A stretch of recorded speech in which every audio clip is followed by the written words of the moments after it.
It seems that the United Kingdom is getting worse day by day. The headline today reads, Elite Police Squad to monitor anti-migrant posts on social media. So, the UK have created an elite police squad to censor people going against their policies. This sounds a lot like the Ministry of Truth in 1984. Now, 1984, for those of you who don't know, is a book by George Orwell detailing a dystopian world and a world that can become a reality, a world where people are perfectly controlled, there is no personal freedom, and people who think independently and who have things like critical thinking are silenced by a thing called the thought police. How wonderful that they have an elite police squad. Sounds a lot like thought police, right? Basically controlling what people can or cannot say. Now, this also ties into another 1984 reference. Oh boy, a lot of 1984 references these days. Now, in the book 1984, I'm just gonna read the passage, the sentence in here, kind of explain it in Orwell's words. Now, there is a term called doublethink. Doublethink means the power of holding two contradictory beliefs in one's mind simultaneously and accepting both of them as fact, as true. Now, basically, that is the passage in this book. That is what they say in 1984. And why am I bringing up doublethink? Well, because doublethink in 2025 has become a very prominent term, primarily because let's look at this logically, right? Let's look at this as humans who have a brain.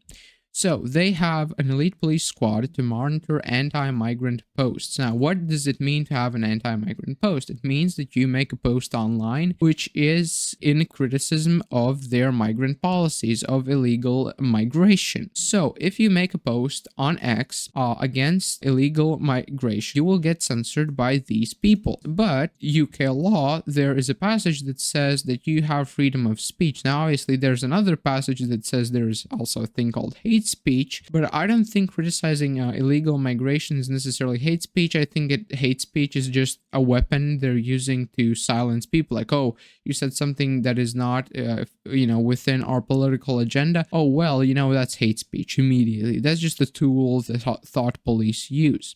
So, doublethink is essentially people who believe that, oh yeah, this elite police squad thing is a good thing, but then they also believe that they have freedom of speech, freedom of expression, when if they say anything that is against the government's political ideology, they get censored. Now, the UK has also come up with a great tool for censorship called the Online Safety Act, because you may find this funny, but they're not only censoring, NSFW things, they're also censoring posts on X, because X is a platform that is in promotion of freedom of speech, and this government, these governments who don't like freedom of speech obviously don't like X. So they started censoring a lot of posts that criticize illegal migration, that, discuss political things. Primarily because, disguising it under the guise of, well, this is dangerous, harmful content, provide an ID. That is, in fact, censorship. So, as we have concluded, the UK government is essentially rolling out the thought police. They are censoring free speech, free thoughts. In my opinion, freedom of speech is when you have the ability to say anything you want, save for things that promote or distribute illegal things. What the UK is doing is essentially censoring speech, and they are creating the thought police. First, it starts with a small little, police department monitoring the internet, censoring people who criticize anything the government is doing. And then it goes on to, censoring other things, censoring even private conversations. I believe Ireland wanted to monitor private messages, which is just incredibly invasive, right? And they're gonna use the guise of, we're protecting children, we're protecting people. Oh, why do we need to see your private messages? Well, we need to see your private messages because you may be talking with a scammer or something, and like, we don't trust you to have a brain, right? I think people are a little overly concerned with other people. I think there's a certain amount of accountability people should be held to, right? Like, if you get yourself in trouble or if you consume harmful content that harm, and then you harm yourself. I think that's a little bit of there should be a little bit of personal accountability there. Like you shouldn't just be able to blame the government or other people for your own personal decisions, right? But they're using the disguise of good intentions when this has nothing to do with good intentions. Now, why is this such a big deal? Because if you look at the UK, it's obviously not a place like North Korea. It's obviously not a dystopia, right? It's not like Russia where, you can't say anything like really. But if you have read Animal Farm, which is another book by George Orwell, well then guess what? In Animal Farm, I don't want to how do I put this? Repeat the whole book, but essentially there were animals on a farm. They used to live under a farmer's regime, totalitarian regime, where they were starving, dying, and stuff like that. Right? Then they got rid of the farmer, and they were living in a free, beautiful utopia.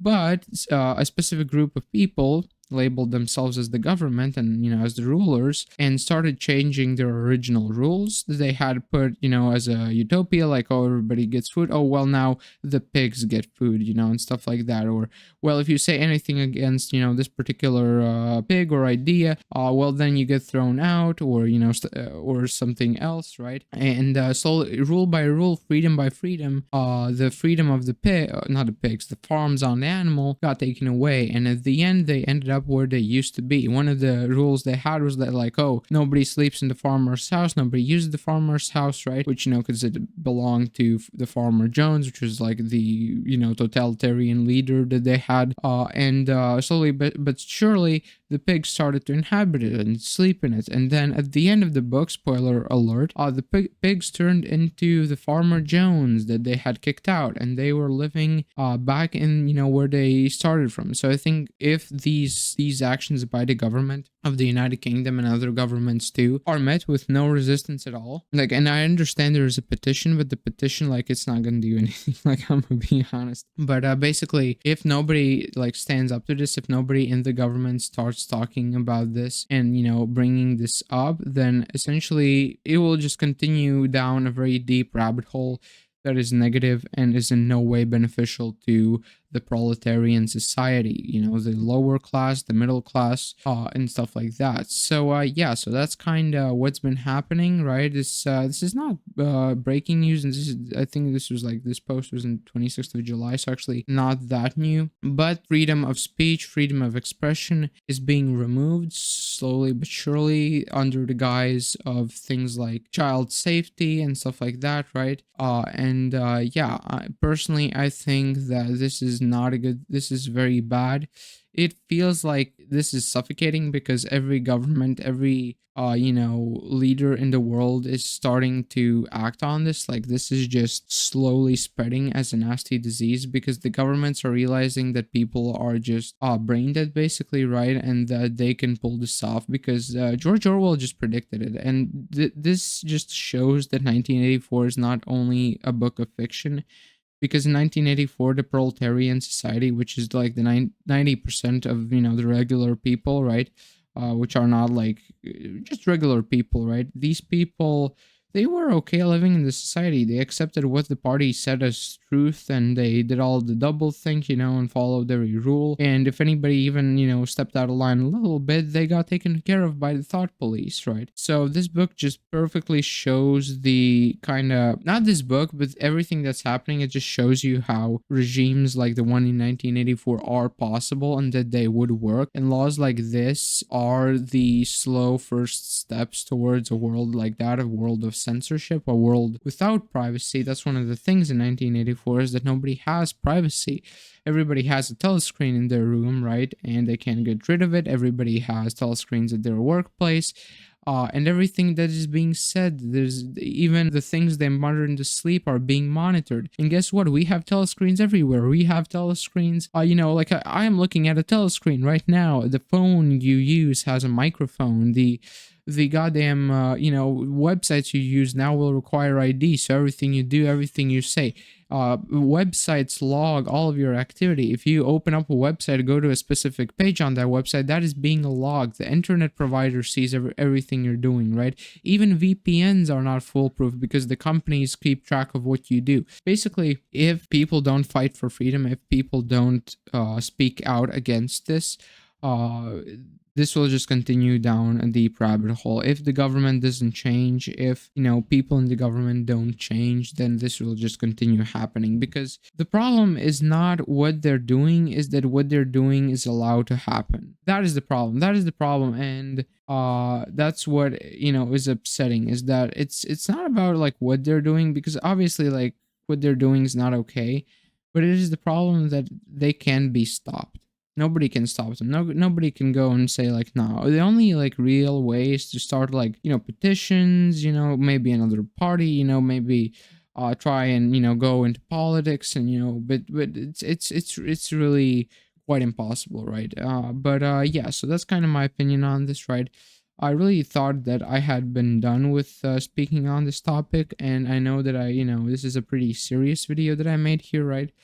But I just think there are some things that need to be said. And FYI, I'm not inciting anything. Okay, I'm not not not trying to um promote any actions. Right, this is just my personal opinion. Right, okay. This is not directed towards any person. This is just what I think personally. Right, this is me expressing freedom of speech. But yeah, hope you enjoyed this video, child. Right. Hope you did. If you liked it, leave a like. If you didn't, then leave a dislike. And if you did leave a dislike, perhaps comment why you disliked it. I would love to hear your opinions on this and stuff like that. And if you want to see more, if you liked my previous videos, if you like this one, also consider hitting that subscribe button, because as a YouTuber, it really helps to get subscribers. It's one of the biggest motivators. But yeah, hope you enjoyed. Live long and prosper. Goodbye.